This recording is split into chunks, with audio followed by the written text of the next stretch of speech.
দেখুন বন্ধুরা, অলস টিচার কেমন হয়। এই কি হচ্ছে ওটা?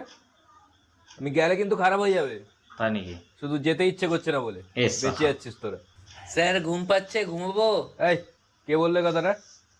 হ্যাঁ স্যার আমি। কেন, তুই কি স্পেশাল? তুই একা ঘুমাবি? সবাই যদি ঘুমোয় আলাদা ব্যাপার। এস সবাই ঘুমাবি? এক কাজ কর, ঘুমিয়ে যা। এ শালা কি টিচার রে। এই এই এই সৌম্য, এই এই বেঞ্চের উপরে দাঁড়িয়ে আছিস কেন? হ্যাঁ, এই এদিকে আয়। না স্যার যাবো না। আয় এদিকে। না স্যার যাবো না। আমি যাবো? হ্যাঁ স্যার আসুন।